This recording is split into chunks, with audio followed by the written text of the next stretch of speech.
ব্যবসা এটা কিন্তু অনেক মজা। যখন শান্তিতে করা যায় তখন কিন্তু অনেক মজা লাগে। কিন্তু যখন বাজারের ঝামেলা একটা শুরু হয় তখন কিন্তু মেজাজ মেজাজ গরম, ফুললি গরম। গতকালকে বিক্রি করছি কিছু 122 টাকা কেজি। আমার বাচ্চা কিনা 140, সরি আমার বাচ্চা কিনা 40 টাকা কেজি। খাবার, মেডিসিন, কারেন্ট বিল এক্সট্রা নানাবিধ খরচ তো আছেই। মানুষ সেটা বুঝে না। মানুষে যে কিভাবে বুঝায়, আশপাশে একটা দিকা ফার্ম দিয়া গিলা লাগাই লিতেছে, কিন্তু মানুষ তার এটা বুঝতেছে না। গত কিছুদিন আগে আপনারা তো জানেনই যে হঠাৎ করে মুরগির বাজার, ব্রয়লার বাজার বাইরে গেছিল। সাংবাদিকেরা লড়াছড়াই দেওয়া উঠছে, কেড়ে বাজার বাড়লো। এখন যে এত কমছে, 120 টাকা, 118 টাকা, 122 টাকা হয়ে পাইকারি আমরা বিক্রি করতেছি। আর খুচরা বাজারে আছে 135-140 টাকা। যদি খেললে গিয়ে দেখি তারা দেখতে পারে না, না তারা এই সময় দেখতো না। কারণ কিতা, তারা এই সময় যদি তদন্ত করে তাহলে তলের বিড়াল বেরিয়ে যাবে, এরকম একটা কথা আছে। তারা এসে অলুদ সাংবাদিক, এরা পায়খানার মতন অলুদ সাংবাদিক, অলুদ গবেষক।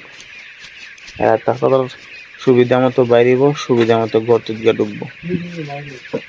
কিন্তু আমরা যে এদিকে এত টাকা লস হইতেছে, এটা কেউ দেখার মতো নাই। যখন বাজার বাইরে যায় তখন তারা লাড়াছড়াই দেয় বাইরে, কেড়ে বাজারের দাম বাড়তো। আর এখন যে কইমা আমরা যে লস করতেছি, তখন তার আর কোনো সারা শব্দ নেই। কত কষ্ট কইরা এত সুন্দর একটা পরিবেশের মধ্যে লালন পালন কইরা বড় করতেছি, মাস শেষে দেখা যায় বাজার নেই। সারা দিন রাত কষ্ট করি, কিন্তু বাজার নাই। কে রে বাজার নাই কেউ জানে না। এরার মার বিয়া না বোনের বিয়া, এরার মার বিয়া হয় না, মুরুখ খায় না, এটা আমরা কেউ খোঁজ খবর নাই। কিন্তু আমরার বাজার নাই। আমরা এখন মাথা নষ্ট নাই, উপায় নাই তো। 2000 মুরুগে 3 লাখ 4 লাখ টাকা বাজেট প্রত্যেক মাসে খরচ করিয়া এখন দেখা যায় যে বাজার নাই। মেন বিষয় হচ্ছে আমরা খামারিদারি, কারণ আমরা ধৈর্য নাই, একত্রিত হইতে পারতেছি না। ধৈর্য অবশ্য আছে কিন্তু একত্রিত হইতে পারতেছি না। এই কারণে আমরার বাজার নাই, আমরা কপালে কিচ্ছু নাই।